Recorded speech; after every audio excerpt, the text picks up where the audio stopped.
2023년 10월 10일 화요일 돈다방 미쓰리 시작하겠습니다. 10월 9일 월요일 대한민국은 한글날로 주식시장이 열리지 않았습니다.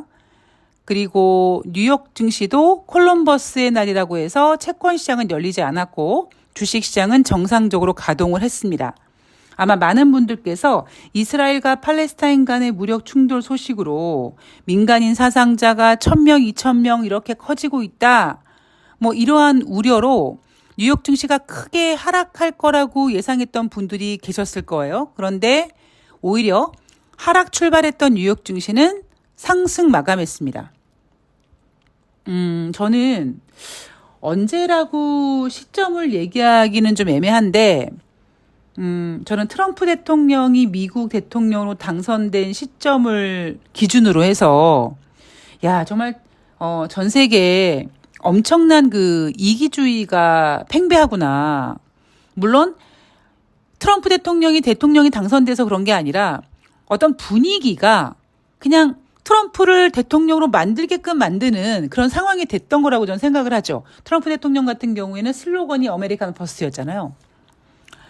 그게 꼭 미국뿐만 아니라 한국도 마찬가지고, 어쩌면 이게 자본주의의 이제 부작용이 이렇게 극단적으로 나타나는 게 아닌가 이런 생각도 들고, 먹고 살기도 팍팍해지고, 그런 상황 속에서 진짜 정신 차리고 독하게 살아야겠구나 이런 생각도 해봤습니다. 많은 분들께서 뉴욕 증시 하락을 생각하셨을지 모르겠습니다만, 큰 폭의 폭락을 생각하셨을지 모르겠습니다만, 사실 저는 큰 폭까지는 생각하지 않았고요. 그냥 하락하겠지, 소폭 하락하겠지라는 정도로 생각했는데, 뉴욕 증시가 상승으로 마감하는 거 보면서, 진짜 돈이라는 게 무섭구나라는 생각을 다시 한번 했습니다. 자, 다우지수 0.59%, S&P 500이 0.63%, 나스닥이 0.39% 상승했습니다. 자, 이날 미국의 채권 시장이 휴장이었어요. 자, 이날 뉴욕 증시가 왜 상승했냐, 이 부분에 있어서 신영증권에서는 이렇게 얘기하더라고요. 이날 뉴욕 증시 채권 시장은 열리지 않았는데 이란과 팔레스타인 간의 무력 충돌로 인해서 중동의 리스크가 커졌죠. 자, 이렇게 리스크가 커지면 사람들은 안전자산 선호 현상이 생기게 되고, 그 안전자산 중에는 미국 국채가 있는데, 미국 국채가 안전자산이다, 사야 된다라고 미국 국채에 매수세가 몰리면 지금 급등하고 있는 미국 국채 금리의 발목을 잡을 수 있을 것이다. 그러니까 미국 국채 금리가 떨어질 것이다. 이러한 기대감으로 뉴욕 증시가 상승했다라고 설명을 하더라고요. 글쎄요, 틀린 말은 아닌데, 그렇게 따지면 지금 미국은 이번에 이라크와 팔레스타인 간의 무력 충돌 그 뒷배에는 이란이 있다, 이렇게 얘기하지 않습니까? 이런 음모론을 제시했잖아요.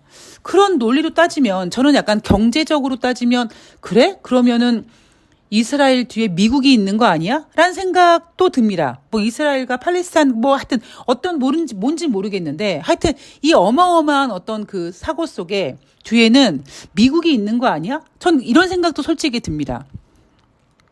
왜냐하면 결론적으로 미국 좋게 만드는 거잖아요, 지금. 어쨌든.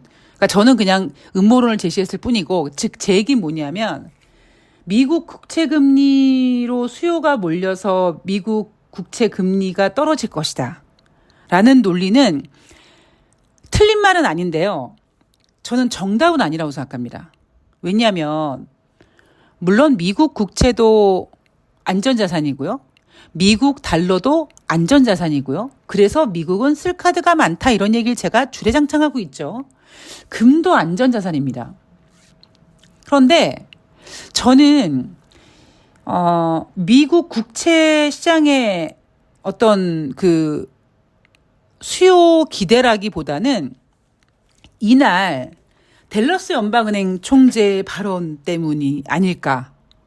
아니면 이렇게 지정학적 리스크가 부각이 됐으니 앞으로 투자자들이 불안해할 거니까 연준이 11월 달에 금리 인상을 못하겠구나라는 기대감 때문이 아닐까라는 것에 조금 더 비중을 많이 둡니다. 제가 여러분들께 그런 얘기 드렸잖아요. 미국은 쓸카드가 되게 많고 만약에 금리를 인상을 해야 되는데 미국 경제 상황이 안 좋아서 금리 인상을 못한다. 인플레이션을 잡기 위해서 금리 인상을 해야 되는데 금리 인상을 하자니 미국 경제 지표가 미쓰리가 얘기하는 대로 뭐 길게는 15개월, 짧게는 9개월, 10개월 전부터 정점을 찍고 떨어진다고 했는데 미국 경제가 둔화돼서 금리 인상을 못 하겠어라는 얘기를 미국은 죽었다 깨어나도 안 한다고 했죠. 그때 사용하는 게 뭡니까? 미국은 괜찮아. 미국은 경제도 괜찮고 괜찮은데 아이고 다른 나라. 그게 뭐 중국의 경제 성장률 둔화가 될 수 있고 유럽발 뭐 금융위기였을 때도 마찬가지고요. 그게 대한민국만 아니길 바란다고 제가 얘기하고 있지 않습니까? 그러니까 미국은 연준은 계속 금리 인상을 하겠다고 지금 얘기를 하고 있는데 금리 인상을 하자니 미국 경제가 걸린단 말이에요. 제롬 파월 연준 의장이나 다른 연준 의원들은 그런 얘기를 못 해요. 그러니까 고작 한다는 얘기가 뭡니까? 6월 달에 금리 동결하면서 쉼표를 찍고 갑니다. 9월 달에 금리를 동결하면서 아니야 우리 앞으로 11월 달 12월 달 금리 인상 할 거야 라고 가능성만 열어놓지 금리 인상을 못 했잖아요. 그러니까 지금 연준은 인플레이션을 잡기 위해서 금리 인상을 하고 싶긴 하지만 그러기에는 미국의 경제 지표가 좋지 않단 말이에요. 그러니까 한편으로는 금리를 동결하고 싶은데 명분이 없어요. 그런데 이 시점에서 갑자기 이스라엘과 팔레스타인이 한판 붙었단 말이에요. 그래서 많은 사람들이 지금 두려워합니다. 왜냐하면 이게 아직까지 끝난 게 아니거든요. 거기에다가 국제유가가 다시 술렁거리고 있지 않습니까? 그래서 사람들이 이거 어떻게 가만히 있어봐 뭐 이스라엘이 가자 지구를 봉쇄했대 막 이런 얘기 나오니까 우리 머릿속에 뭐가 있습니까? 걸프전 같은 그 역사가 있지 않습니까? 그러다 보니까 많은 사람들이 이번에 이스라엘과 팔레스타인 간의 이 무력 충돌에 대해서 공포감을 느끼니까 미국은 아주 은근슬쩍 야야야 우리 금리 인상하려고 그랬는데 이스라엘과 팔레스타인 쟤네들 때문에 불안해가지고 11월 달에 금리 인상 못할 것 같아. 이렇게 해버리면 너무 좋죠. 그죠? 그래서 이날 뉴욕 증시가 상승한 이유는 채권 시장이고 나발이고 다 필요 없이 그냥 연준은 금리 인상을 하긴 해야 되는데 하자니 경제 지표가 둔화돼서 걱정스러워서 이거 금리 동결시킬 명분이 없을까 하는 차에 이스라엘과 팔레스타인이 붙는 바람에 그 명분으로 11월 달에 금리를 동결하겠구나라는 분위기가 만들어졌기 때문에 상승한 게 아니냐. 저는 그런 생각을 합니다. 그냥 미쓰리 머릿속에는요. 딱 한 가지밖에 없어요. 미국은 쓸 카드가 많아.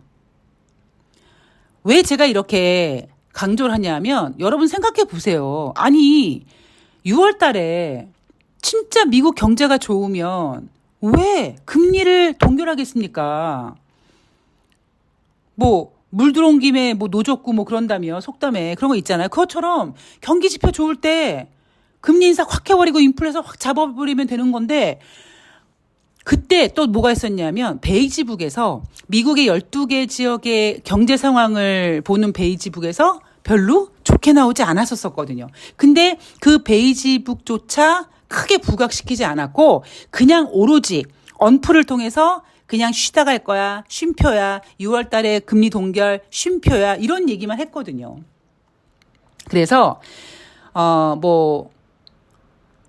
이스라엘과 팔레스타인이 무력 충돌을 해서 사람들이 안전자산을 선호해서 미국 국채를 살 거고 미국 국채 수요가 늘어나서 미국 국채 금리가 떨어질 거라는 기대감? 저는 이거보다는 그냥 연준은 금리 동결하고 싶었던 명분이 필요했던 겁니다. 자, 이날 댈러스 연방은행 총재가 이런 얘기를 해요. 장기 금리의 급등으로 연준의 금리 인상이 덜 필요할 수 있다. 지금 연준 위원들 굉장히 지금 떨고 있습니다. 왜 떨겠습니까? 경제 지표가 안 좋아요.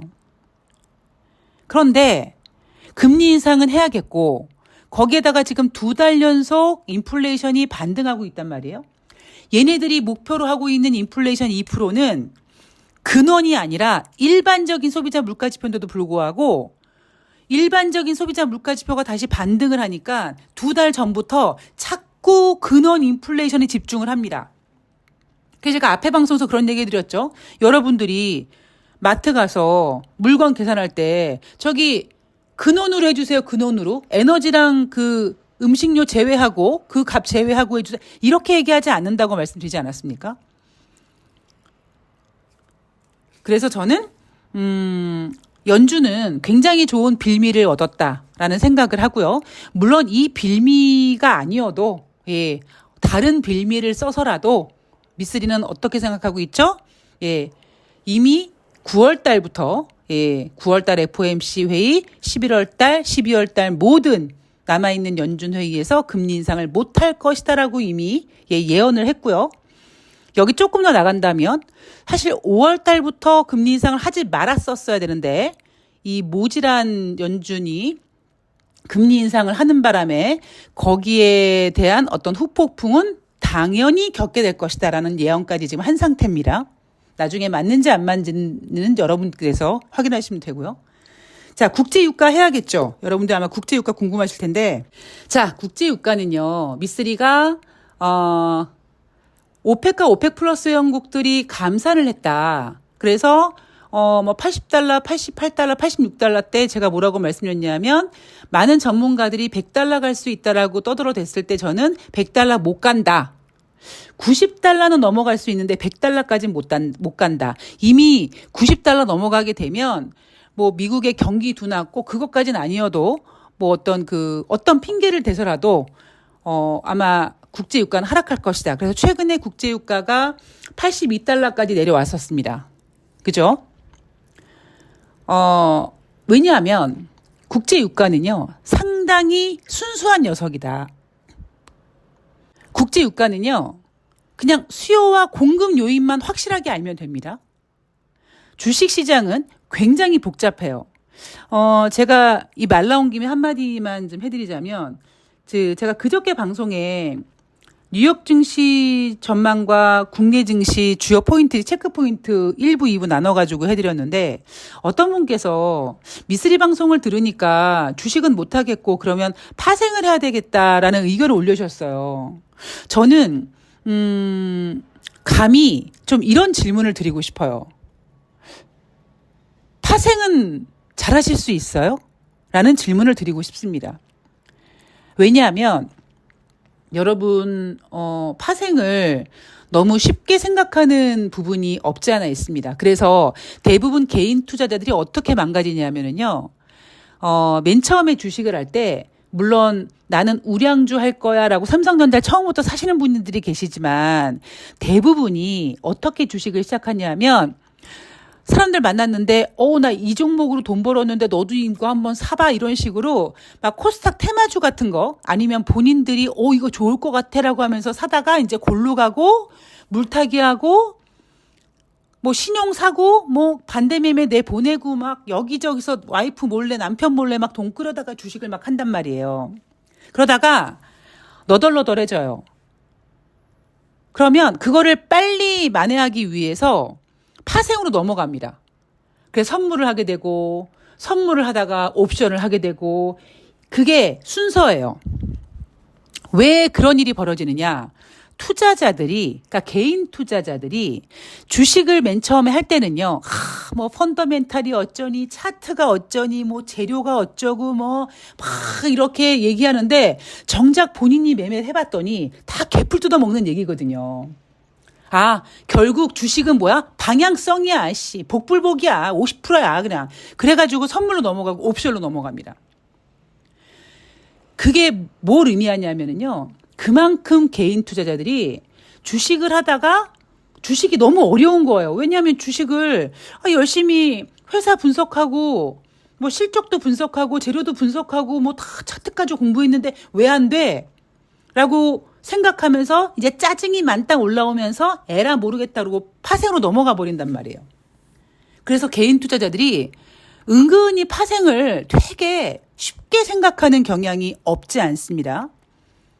그런데 제가 결론부터 말씀드리면 다 망합니다. 안 돼요. 주식이 안 된다면, 그러니까 미쓰리 방송을 들으니까 그러면 주식은 빠진다는 얘기네. 그러면 파생을 해야겠네. 그럼 그 얘기는 결국 하방으로 방향을 잡을 가능성이 있다라는 거죠. 안 됩니다. 왜냐? 제가 뭐라고 말씀드렸습니까? 오르락 내리락 하면서 우아한 곡선을 그린다고 가끔씩 튀는 모습도 나타난다고 했잖아요. 이게 파생 같은 경우는요. 그냥 어떤 악재가 확 나와서 그냥 뚝 떨어지면 대박이지만 제가 오르락 내리락 하다가 막 튀는 것도 있고 이러면요. 그 지나가는 똑딱똑딱 흘러가는 시간 속에서 너덜너덜해집니다. 저는 너 주식이 어렵니? 파생이 어렵니? 전 파생이 더 어려워요. 왜? 이게 단순히 방향성을 갖고 움직이기에는요, 시간이라는 게 포함이 되다 보니까 요즘엔 좀 덜한 것 같은데 저는 옛날에 한참 미쳐가지고, 예. 제 경험을 얘기 드리는 겁니다. 저도 증권 브로커로 있다가 어쩔 수 없이 막 선물 옵션 자격증 따느라고 자격증 따고 선물 옵션 하고 저희 때는 워런트라는 것도 되게 유행을 했었어요. 그래서 워런트 미친 듯이 매매해봤습니다.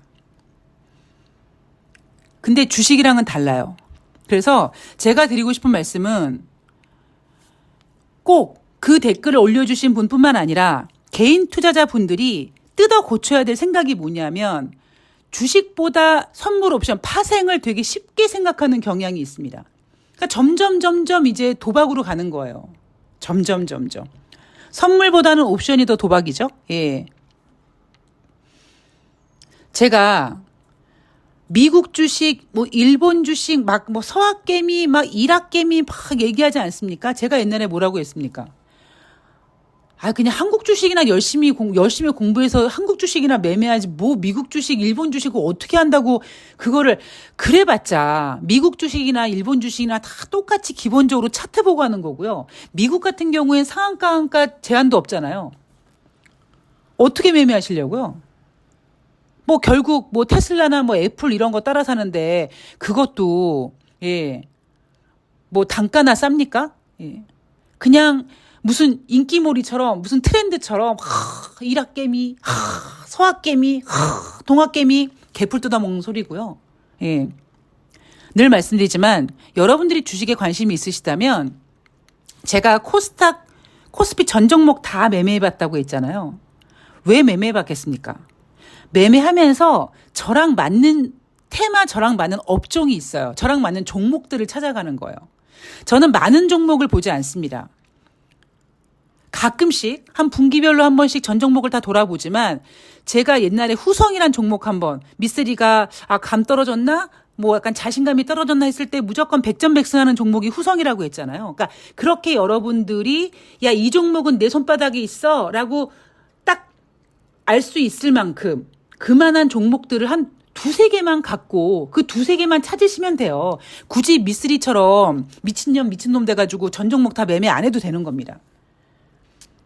그냥 적당한 선에서, 예. 나 이 종목 괜찮은 것 같아. 이렇게 한 두세 종목 해가지고 처음에 매매하지 말고 그 종목에, 그러니까 모의 매매를 하세요. 모의 매매. 이건 과연 내일 오를까 내릴까? 오를 것 같아. 그 오를 것 같은 근거가 뭐냐면, 차트 봤을 때 내일 올라갈 것 같아. 근데 그 다음날 빠졌어요. 그러면 잘못 본 거잖아요.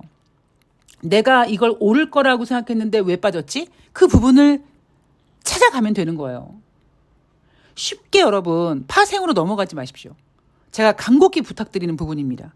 자, 마지막으로 다시 국제유가 얘기하자면 국제유가 얘기하다가 다시 이상한 얘기로 빠졌는데 국제유가는 굉장히 순수한 녀석이에요. 자, 90달러 넘어가 95달러까지 갔었었죠. 그러다가 82달러까지 내려왔습니다.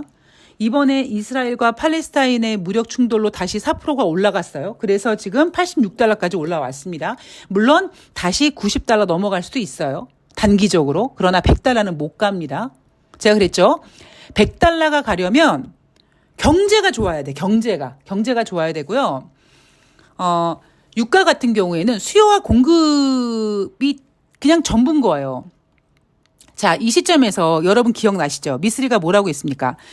오펙과 오펙 플러스 회원국들이 감산을 하면서 얘네들이 뭐라고 했냐면 우리 산유국들이 원하는 국제 유가의 적정 가격은 $90 위라고 했어요. 근데 $90 잠깐 찍었죠. 그래서 제가 그때 뭐라고 했냐면 국제 유가에 뭔가 지금 보이지 않는 힘이 들어가 있는 것 같다. 다시 내려왔습니다. 자, 산유국들은 어떤 느낌일까요? 조금 더 해먹고 싶어. $90 한 번 더 보내고 싶어.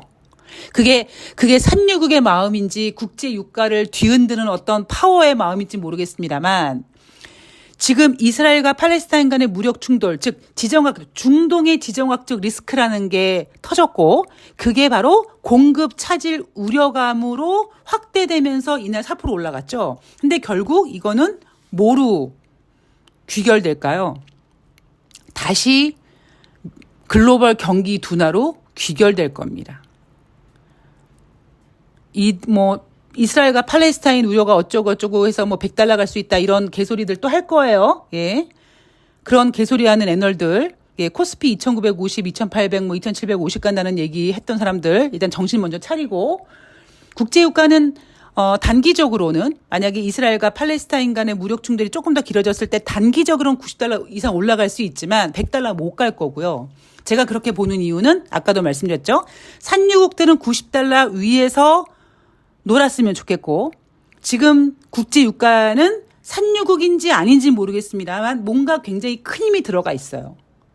그래서 이번에 이스라엘과 팔레스타인의 무력 충돌이라는 이슈를 가지고 공급 차질 우려감이라는 이슈를 띄워서 이날 국제유가를 $86까지 끌어올렸는데 추가적으로 더 끌어올릴 수 있을지도 모르겠습니다만 이거를 뭐가 상쇄시킨다? 예, 글로벌 경기 둔화가 상쇄시킬 겁니다. 예, 오늘 되게 열광적인 방송을 했네요. 제가 요즘에 뭔가 이렇게 아까 처음에도 말씀드렸지만 뭔가 이렇게 뭘 뿜어야 돼요, 제가. 예. 제가 다시 녹음하느라고 얘기가 끊겼었겠군요. 아마 여러분들 중에서, 미쓰리 강아지도 아프고 그런데 힘들게 이렇게 라이브를 한다고 그러고 이렇게 열성적으로 방송을 해 라고 하실지 모르겠는데, 저는 오히려 생각이 많으면, 제가 제일 잘할 수 있는 거에, 올인합니다. 그러니까 제가 제일 잘할 수 있는 게 뭐냐면 청소, 그다음에 주식이거든요. 그래야지만 힘든 일이 좀 머릿속에서 지워지고, 제가 좋아하는 일이 집중함으로써 그 힘든 일에 대한 어떤 그 해결책이 좀 나오더라고요. 그래서 제가 요즘에 미친 듯이 청소하고 미친 듯이 방송하고 이제 조만간 시황의 달인 라이브를 열겠다라고 여러분들께 약속을 드린 겁니다. 자, 조만간 그 시황의 달인 멤버십 회원들을 대상으로 라이브에서 뵐 거고요. 제가 이제 공지 올릴 거예요. 조금만 기다려 주세요.